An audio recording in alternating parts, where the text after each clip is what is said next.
Debbie. Bonjour, Francine. Est-ce que tu pourrais te présenter un petit peu pour les gens qui vont regarder cette belle vidéo? Avec plaisir. Je suis Debbie Morin. Je suis une femme de 58 ans, atteinte de paralysie cérébrale depuis ma naissance.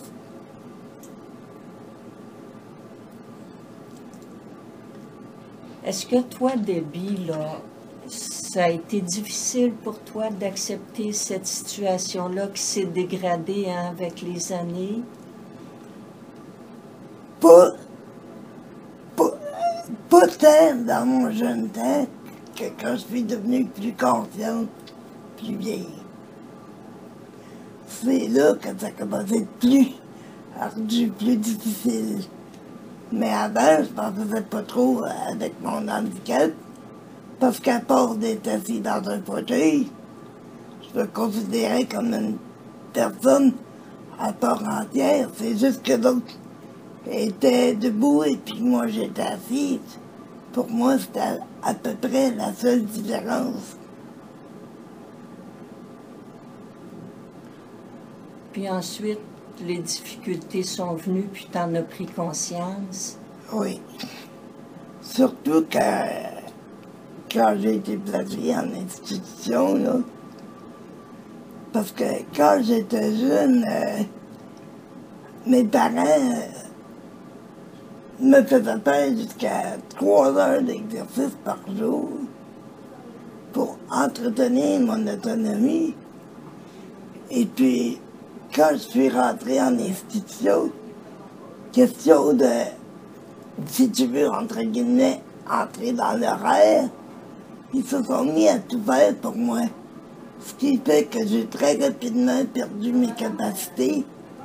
Puis c'est là que j'ai commencé à réaliser à quel point ça devenait difficile d'accepter mon état. Puis aujourd'hui, Debbie, ben nous, on est à la recherche. C'est presque difficile à dire. On est à la recherche du bonheur. En as-tu, toi, des petits bonheurs? Ben, disons que je l'ai cherché longtemps, mon bonheur. Très longtemps. Mais quand j'ai compris que le bonheur n'était pas une chose extérieure, mais intérieure, c'est là que j'ai commencé à vraiment être heureuse. Parce que pour moi, la meilleure façon d'être heureuse, c'est pas de regretter ce que tu as pu. C'est de te servir de ce que tu as. C'est ça la différence avec la Debbie d'aujourd'hui. Puis la Debbie d'aujourd'hui, comment elle s'en sert de ce qu'elle a? De plein de façons, je peux offrir un sourire, un bon mot. Je peux être attentive à la peine de quelqu'un. Je peux aller réconforter mon vieux père malade. Dire un beau mot d'encouragement à ma mère qui, des fois, est un petit peu découragée. Soutenir mes frères. Soutenir mon amoureux aussi. Être attentive aux besoins de tous ceux qui sont autour de moi. Ça te donne du bonheur. Beaucoup. Puis est-ce qu'il y a d'autres petites situations qui viennent apporter du bonheur dans ta vie? Ah ben oui, aussi simple que un bon repas, une bonne compagnie, la prière, un bon passage de Bible, un bon programme à télé, une belle musique que j'entends. Il y a autant de possibilités de bonheur que l'être humain peut en inventer. La nature, les beautés de la nature, le soleil. Il y en a mille et une façons d'être heureuse. Il s'agit juste d'être attentif puis d'être à l'écoute de tout ce qui nous entoure. Puis il y en a pas mal de façons d'être heureux. Mais toi, tu n'as pas beaucoup d'argent. c'est... Non. Mais c'est pas le bonheur, contrairement à ce que les gens d'aujourd'hui, malheureusement, peuvent penser. Le bonheur n'est pas nécessairement une question d'argent. C'est beaucoup plus profond que ça. C'est à l'intérieur de toi. Le bonheur, c'est une quête. Ça commence à l'intérieur de toi. Puis on n'a jamais terminé de le découvrir. T'sais. On peut pas dire le bonheur, là, c'est pas comme gravir une montagne. On peut pas dire, bon ben, rendu en haut, il n'y a plus de possibilité de bonheur. C'est pas de même que ça marche. Ton bonheur va différencier selon la situation, selon ce qui t'arrive, selon ce qui t'entoure, selon ta famille, tes amis, ton chum, mais il différencie, mais il est toujours présent. Puis toi, les personnes qui t'entourent, là, si on te demandait qu'est-ce qu'elles peuvent faire pour t'apporter du bonheur? Juste, tu vas peut-être rire, c'est peut-être simple comme réponse, mais juste d'être là, juste d'exister. Il m'apporte tellement des gens que je rencontre, les nouveaux amis, les anciens, tu sais, il n'y a pas personne dans la vie qui ne m'apporte pas quelque chose. Pas personne. Du petit bébé que je rencontre pour la première fois, que je trouve tout mignon, que je vais croquer tellement je le trouve beau, jusqu'à la personne âgée qui me fait un beau salut, ou un beau sourire, ou un bon mot, ou comment va ton chum, comment va ton père, comment, tu sais, tout le monde peut nous apporter quelque chose. Il s'agit juste d'être ouvert. Si on n'est pas ouvert, il y a beaucoup plus de raisons d'être négatifs que d'être positifs. Mais si on est ouvert, c'est facile d'être positif. Même dans les situations les plus difficiles, c'est jamais totalement noir.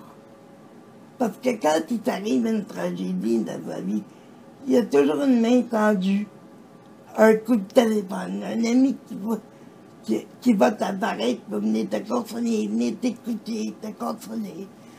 Tu sais, il y a toujours quelque chose. Un coup de main qui t'est à faire, mettons, des rencontres avec le psychologue, mettons, si t'en as besoin, tu sais. Si t'es ouvert, puis si tu veux vraiment être heureux, il y a moyen d'être heureux. Tu dis, si tu veux vraiment être heureux? Oui. Parce que pour le vouloir, tu sais, il y a bien du monde qui croit que le bonheur, c'est une illusion. Mais c'est pas une illusion. Sauf que pour le cultiver, si tu cultives pas ton bonheur, c'est comme une fleur que tu donnes pas d'eau. Elle ne durera pas longtemps, ta fleur, hein? Ben, le bonheur, c'est pareil. C'est comme une fleur. Si tu la nourris pas, si tu lui donnes pas à boire, ton bonheur ne durera pas longtemps. Tu lui donnes quoi à boire à ton bonheur, à ta belle fleur?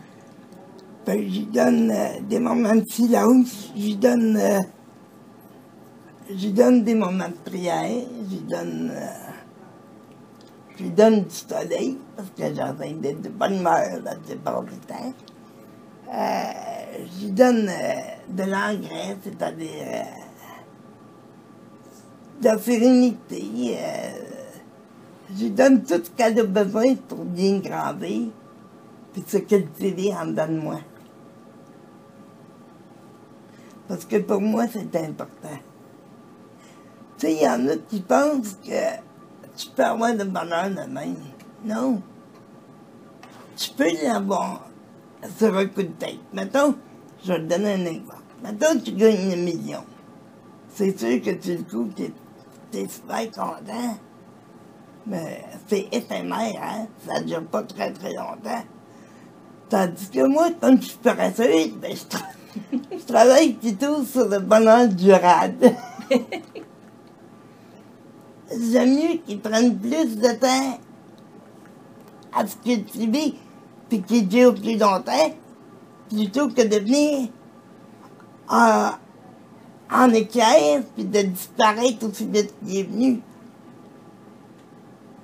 Tu sais, je t'ai toujours dit en riant il y a un grain de vérité là-dedans. Là. Je t'ai toujours dit en riant que j'étais paresseuse, donc que j'optais pour les choses les plus faciles.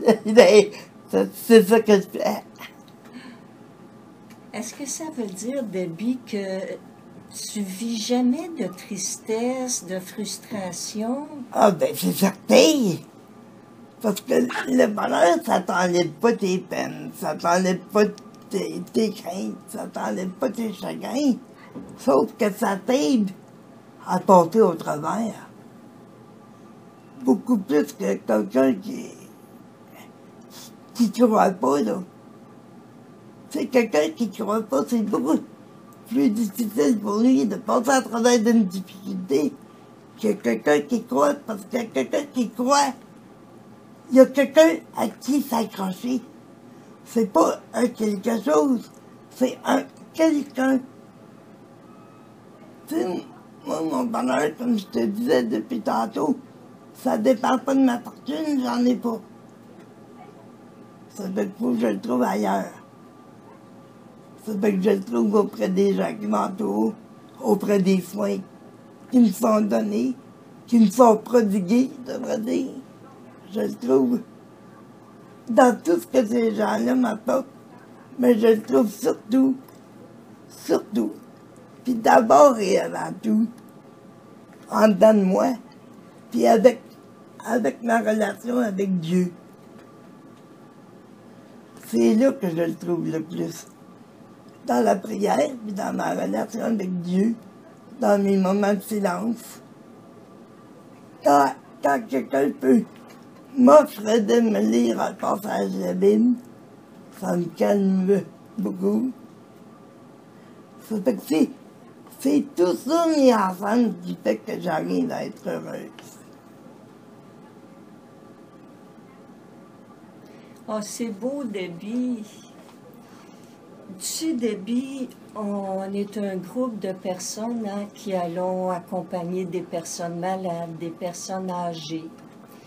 Si aujourd'hui je te disais, Debbie, peux-tu parler au nom de ces personnes-là pour t'adresser à nous, les personnes accompagnatrices, pour nous dire un petit peu de quelle façon on peut aider ces personnes-là à trouver un petit brin de bonheur? Ben, la première réponse, ça serait de toujours agir en partant de votre cœur, en partant d'une bonne intention. Parce que quand on fait ça en partant du cœur, avec des bonnes intentions, on ne se trompe jamais. Puis il faut toujours s'imaginer que la personne qu'on accompagne, c'est comme si c'était notre père, notre mère, un frère, une soeur, une grande amie, ou quelqu'un qui nous est très proche. Vous savez, ces personnes-là, ils ont peut-être des angoisses, des peurs, des craintes. Mais moi, je te dis pas que j'en aurais pas rendu là, c'est pas ce que je dis. Mais moi, je leur dirais que de s'imaginer, d'essayer de s'imaginer, du moins, dans la mesure du possible, le plus beau jour de leur vie. Puis de se dire qu'ils vont le vivre pour l'éternité maintenant. Merci, ma belle Debbie. Ça fait plaisir. Debbie, on a déjà parlé comment tu aimes la soupe. Oui. Oui, hein? Et si je te demandais une recette de soupe du bonheur, qu'est-ce que tu mettrais dans cette soupe-là? Ben, je me souviens pas de tout ce que je t'ai dit là. Oui. J'en ai tellement dit, mais... Tu parlais tantôt du silence, Oui. de la prière. Entre autres. Parce que tu peux pas aider l'autre si tu te donnes pas d'abord des moments de silence à toi-même. Des moments d'intériorité à toi-même. Comment tu veux aider l'autre si tu es constamment dans le bruit? Tu sais, pour savoir se retirer aussi des fois, parce que t'as-tu remarqué dans la Bible que Jésus, lui, à chaque fois qu'il changeait de ville ou de village, à chaque fois qu'il allait accomplir quelque chose, t'as-tu remarqué qu'il commençait toujours par se retirer dans le désert pour prier? Mhm. Si on ne fait pas ça avant de poser un geste, on dirait que notre geste est moins concret. C'est pas moins, peut-être pas moins concret, mais vu que tu es pris dans tous les bruits du monde, si on peut dire, tu es moins attentif des fois aux besoins de l'autre. Tandis que si tu te retires, puis tu te gardes, même si c'est en 5 minutes, pas besoin d'être long, là. Que tu te gardes en 5 minutes de silence, puis tu dis, mon Dieu, aujourd'hui, là, je vais poser un geste important. Sois avec moi. Il va être là. Parce que moi, là, pour la rencontre d'aujourd'hui, là, ça fait 2 jours que je me retire en silence, puis que je prie. Pour que le bon Dieu me donne les bons mots, pour que mon témoignage puisse porter fruit. J'aurais pas pu faire ça de mon propre chef. Alors j'ai demandé de l'aide. Puis je peux te garantir qu'il est présent là, au moment où on se parle. Je le sais parce que j'ai demandé. Ça fait 2 jours que je lâche à l'overtime là-dessus. Il est là. J'en suis convaincu. Debbie, je pense que je te demanderai pas de rajouter quoi que ce soit. Je pense que tes dernières paroles sont vraiment les paroles essentielles. Hein? Tu lui as demandé pendant 2 jours, puis aujourd'hui, tu as cette certitude Ah oui. qu'il est là. Merci beaucoup, Debbie. Bienvenue beaucoup, ça m'a fait plaisir. Puis si jamais vous avez encore besoin de moi, ben, je serai à votre disponibilité là-dessus entière. Merci beaucoup.